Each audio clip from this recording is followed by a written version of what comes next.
Right now at noon, sex offenders in the state of Missouri are no longer required to post signs for trick-or-treaters. And we finally have rain chances coming up later on tonight in the 4 states.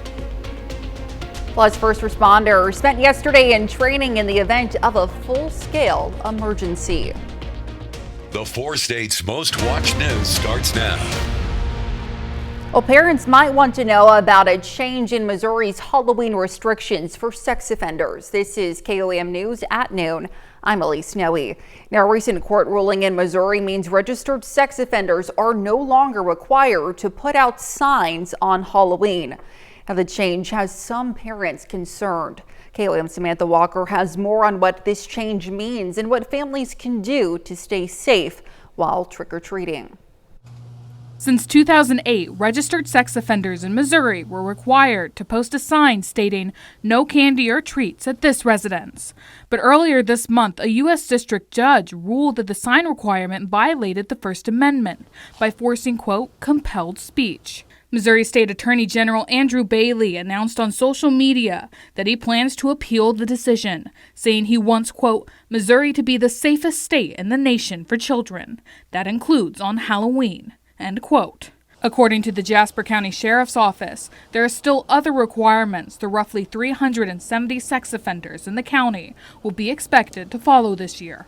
Avoid Halloween-related activity, remain inside from 5 p.m. to 10:30 p.m., and leave all outside residential lights during the evening hours of 5 p.m. is still required for certain offenders. We go door to door and make sure that certain offenders are doing what is required of them. Some Missouri parents are concerned about the change because it's one less protection before their children knock.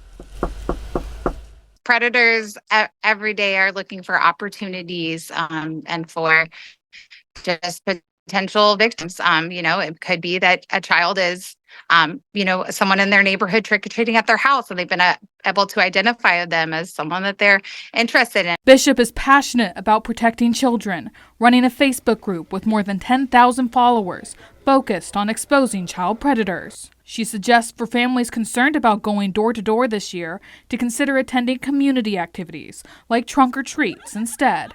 Sergeant Katie says that for those wanting to have a more traditional trick-or-treat experience, the Sheriff's Department has resources to help families see where safer areas may be. There's a link for sex offender information and a mapping system provided by the Missouri Highway Patrol website. And in this link, they can check neighborhoods or certain addresses to see if a sex offender lives there or not. He urges families to keep safety in mind this Halloween. Reporting in Jasper County, Samantha Walker, KOAM News. And the Jasper County Sheriff's Office also wants to remind trick-or-treaters that they should only go out with a trusted adult. They also say kids shouldn't go into the home of anyone they don't know. Now let's check in with meteorologist Lindsay Gaffney for a look at the forecast. Well, so far it's shaping up to be a pretty great day today. Warm, but nice. 83 degrees out in Joplin, 82 in Pittsburgh, and we've got sunny skies now. The clouds have cleared out. Then we did have a couple of nice rain showers earlier this morning. A little bit of rainfall out in Girard, Mound City, just north of Pittsburgh as well, but not a ton, at least not right now. Though we're heading into tonight, we're going to have more rain chances. But for right now, we've got winds out of the south gusting up to 25 to 30 miles per hour. As you can see, pretty strong wind gusts, and they're just going to continue to strengthen over the next several hours ahead of that boundary that's going to be moving in. Now, we've been updated to a marginal risk level 1 out of 5 risk for most of our northern counties. It kind of cuts off around Chanute, Fort Scott, and north of Nevada, and that's just not a big threat, but we are looking at maybe some stronger thunderstorms at the start of that boundary as it moves in, but I'll have more details coming up. All right, thanks, Lindsay. Well, from residents to realtors to city leaders, Pittsburgh community members gathered together to focus on housing needs yesterday. Now, the meeting was an open house forum for the city and consulting firm Novogradic to gather community input on new housing needs for Pittsburgh. Now, it's been 10 years since Pittsburgh last completed a housing needs assessment, and a lot has changed. City leaders asked participants to describe the current state of the housing market. Now, they discussed housing-related needs and specific barriers preventing Pittsburgh from meeting those needs.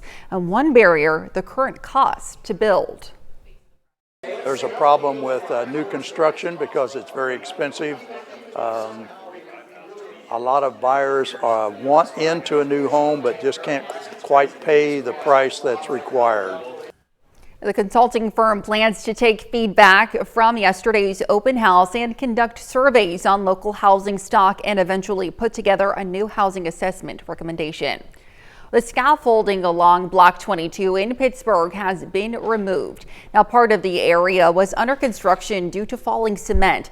Now that it's improved, it makes it more convenient for businesses and their customers to get around. And while business owners say they're happy with the product, some are concerned about a drop in revenue they faced during the process. All the events, the art walks and all that, we definitely took a major hit during the art walk, which is crazy because we're part of the council for the art walk, and we're used to seeing quite a uptick in business that night. Some Pitt State students say they're happy they can park closer to their living spaces.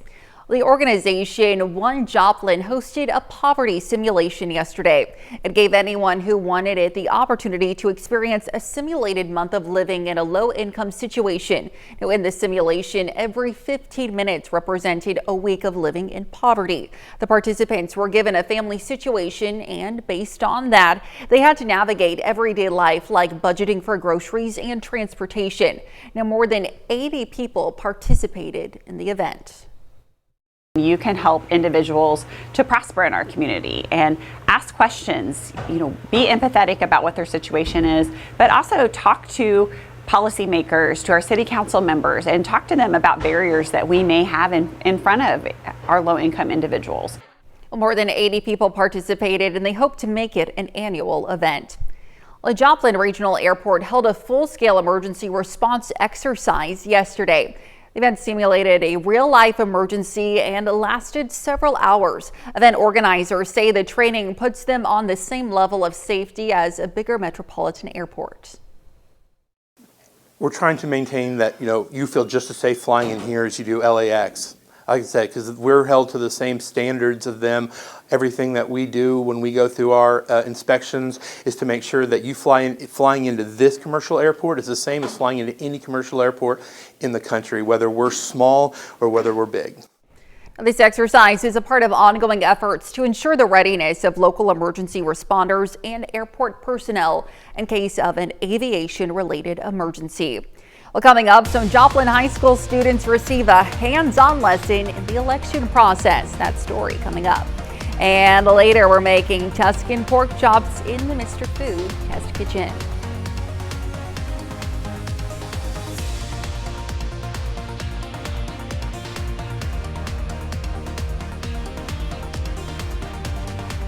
With Election Day now less than 2 weeks away, some teachers and students at Joplin High School are working to make sure their peers understand why voting is so important.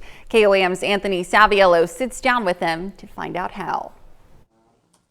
Trying to learn about the U.S. government can be a challenge. Sometimes we face students who just don't know very much about our government and government systems. Joplin social studies teacher Andrew Seavey acknowledges the difficulties that come with teaching students about politics. The Electoral College can be a challenge to understand in and of itself, so teaching that is challenging. So I have a map on my wall that shows the electoral votes for each state.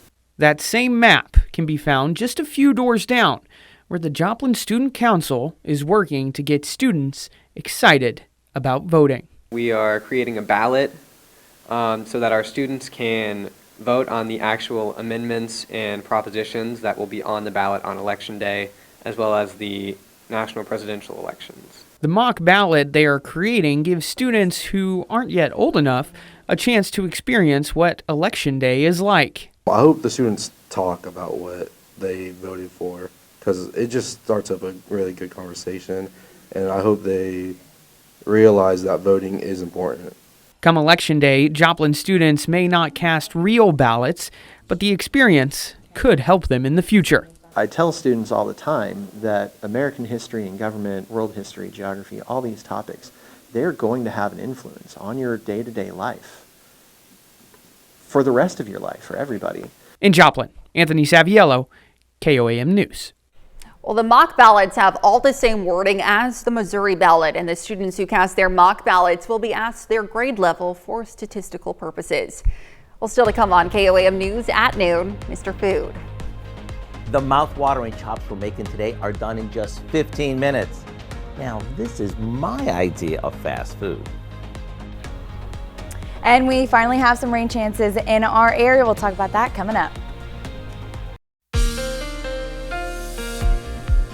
We're hitting record high temperatures today in the upper 80s and even some areas reaching 90 degrees. It's end of October and it's still really hot though. Luckily, we've got a cold front moving in later on tonight. Though right now, downtown Pittsburgh, clear skies, sunny all day long, although a bit breezy, winds gusting up to 45 miles per hour throughout the end of the day. Now, we've had a few rain showers earlier today. You can see near Girard and near Mound City, a little bit of accumulation, but not much. Outside of that, we're really just dealing with some strong wind gusts today. You can see by 4 p.m. already gusting up to 40 miles per hour, Iola, Chanute, Yates Center, Sedan. And then those even strengthen more up to 45 miles per hour just ahead of that frontal boundary. As it moves in, winds die down, and we're looking at a pretty nice weekend, a little breezy, but overall fantastic. Now again, today we're getting up to the upper 80s. It is going to be a hot day, record-breaking temperatures, because normally records are in the upper 80s. And average is in the mid 60s. We're nowhere near that right now. Temperatures are only dropping down to mid 70s by midnight tonight, but those thunderstorms are going to start after 8 p.m. closer to 9 and then moving into the central counties around midnight. So it's going to be mostly overnight storms as we're continuing through the day. Now we can see these temperatures getting warm. A couple of clouds still sticking around in the eastern counties, but really it's going to be mostly sunny all day long.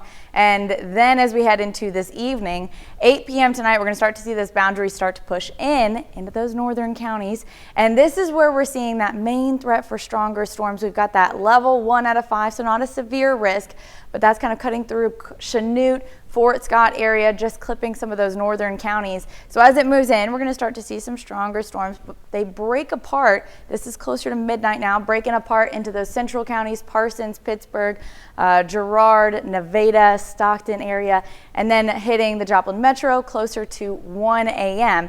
By this point, they're mostly just scattered showers, not really looking at a thunderstorm threat anymore, but really clearing out by about 3 a.m. And then we're having a mostly sunny weekend ahead. Again, a couple clouds and winds gusting 15, 20 miles per hour through the weekend. Now, temperatures drop from upper 80s to upper 70s on Friday, low 70s on Saturday, and then we're warming right back up Sunday 79, Monday 84. So we're back in the 80s as we head into next week. Then we've got another cold front that's moving in Wednesday night and into early Thursday morning, which I know is Halloween, but this boundary is going to be clearing out early midday on Thursday, so we're going to have a nice afternoon, a little bit cooler as well with our high temperatures only in the 70s, though we've got those scattered shower chances continuing Friday and Saturday as well, but temperatures will drop after that, hopefully back down to closer to average.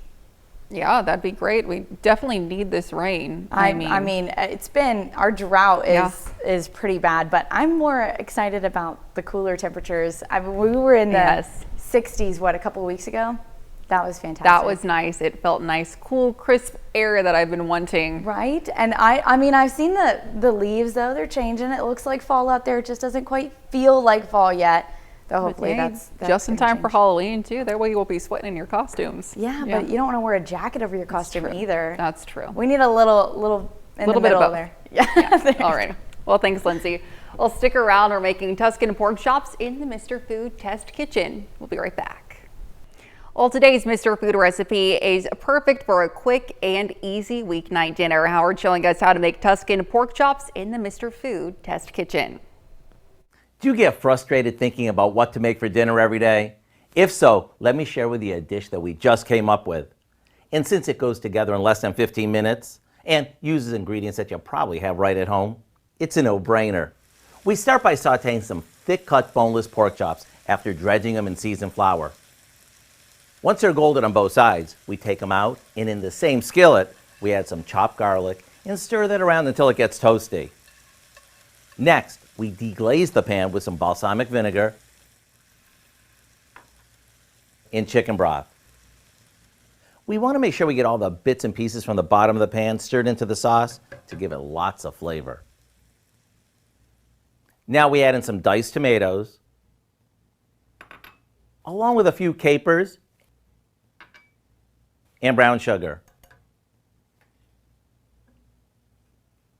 Then we add the pork chops back in.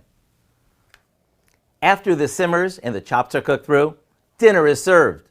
What makes these so good is the combo of the balsamic vinegar along with the tomatoes and all those pan drippings. So here's what I suggest.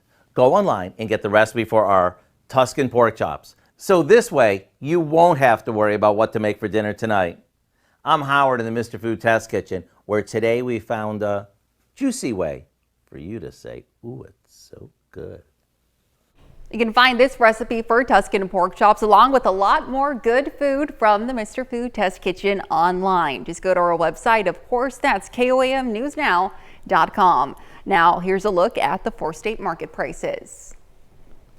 Well, we're finally getting some thunderstorms later on this evening after about 9 p.m. clearing out by 2 a.m. We're not looking at a severe threat, but it will drop temperatures down for the weekend back into the 70s and sunny skies. So we're looking pretty good. A little windy this weekend though, but overall a great weekend. Back down in the 70s. Boy, we need the rain. Yes, we do. I'm hoping it's gonna be enough. Yeah, we all do. Absolutely. All right, thanks, Lindsay. And Dow, what do you have for us later on? Well, a lot's coming up at 5. For starters, October is Breast Cancer Awareness Month. We're going to check out a new clinical trial that uses a smartwatch to try to detect early signs of a painful condition that can affect survivors. The condition is called lymphedema. Plus, Webb City's first responders host their annual Burgers and Badges event. And remembering Tucker Berry, the Reddings Mill firefighter who lost his life in an off-duty golfing accident this past weekend. Hope you join us for those stories. A lot more, of course. It's all coming up today. KOAM News at 5. Absolutely. Thank you, Dow. And that's the news for now. Thank you for joining us on KOAM News at noon. Before we go, we would like to introduce you to a few Intro to AV students from Pitt State. Have a great rest of your day.